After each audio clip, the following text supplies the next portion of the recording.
Okay guys, dito tayo ngayon sa may Nakayama e-bike, Pasig Branch, okay? Sandoval, Pinagbuhatan, Pasig Branch. Okay, alam nyo ba na ang Bispang type na model ay nasa e-bike na? Okay, so let's watch. So ito yung Bispa ng Nakayama. Okay, so ito ay may 800 motors and multi-function na naka-indicate sa loob. So hindi lang siya scooter, kundi may sarili siyang pictures na pwede siyang atras. So yun, marami siyang mga pictures na sa loob. So mamaya i-discuss natin yun. Okay? Welcome to the Nakayama e-bike. Kung makikita natin yung model na to, parang classic, no? At saka talagang makintab yung kulay niya. And then kung makikita natin yung napaka-astig yung mga signal lights niya, at saka yung ilaw niya, LED na yan eh, so napakalakas niyan. Lalo na pag nasa madilim ka, talagang sobrang lakas niyan. Talagang latest na yung nilagay na mga naka-indicate, no? Naka-indicate na mga pisa, no?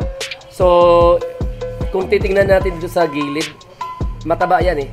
So kayang tatlo dyan makasakay. Kayang tatlo makasakay dyan. Kung makikita natin dito sa may sa may side mirror niya, makikita natin na yung classic na Bispa. Kung makita mo, talagang naka-indicate talaga dito. Talagang perfect.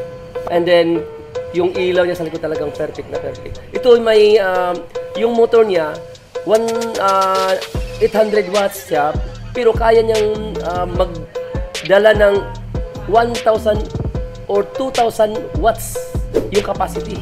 So kakaiba yung niya eh, yung power niya eh. So advanced yung kahit 800 siya, pero kaya siyang magdala ng 2,000 watts. And then ang controller nito nasa mga 800 to eh, or yung kaya niyang i-handle 1,800. Tingnan mo, sa sobrang bilis niyan, parang motor na yan eh. Kung nakikita natin yung mga ngayon, ito na yan, yung mga galing Taiwan, yan na ito ang ginagamit dito ng mga pisa. Kung makikita natin, ang shock niya is parang upgraded na Mio Motors, no? So makikita na upgraded na, at saka yung swing arm niya, talagang pundido siya. Yung niya, ang ginagamit yan, talagang matibay siya, no? Yung bakal na ginagamit. At saka yung compartment niya, kahit isang helmet kaya pa dyan ilagay. Sobrang lalim. At saka iba na yung controller nito. Ito na yung mga controller na mga intelligent controller ang nilagay dyan. Makikita natin. At saka yung charging hole niya nasa loob pa. Napaka-safety, no? Kung titingnan natin, napaka-safety. At saka yung kaya nitong umabot ng from Pasig to Bulacan. And then yung kayang takbohin niya, yung kph kilowatts niya hour, no? Kaya niyang tumakbo ng 50 kilometer per hour. Yun ang niya, yung ang takbo nito. And then dito naman napaka-safety. Kung malagyan mo ng mga notebook or mga tubig, so dito pwede yan. Ayan, malawak yan dyan.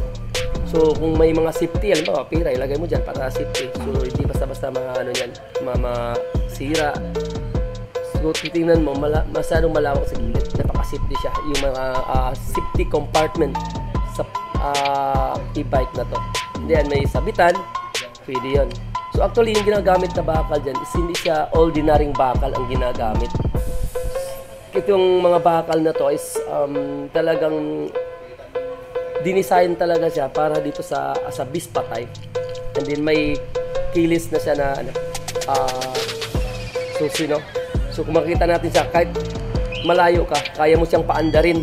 Ito na yung mga nakita ko na mga latest model or napaka high-tech na e-bike, no? Na nakita ko ngayon.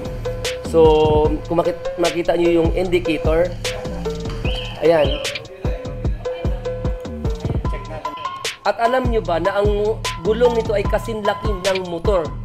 Sa sobrang laki niya, naging 90 by 12 na siya ang size. So parang scooter motor na siya ang gulong nito. So doon pa lang panalo na kayo.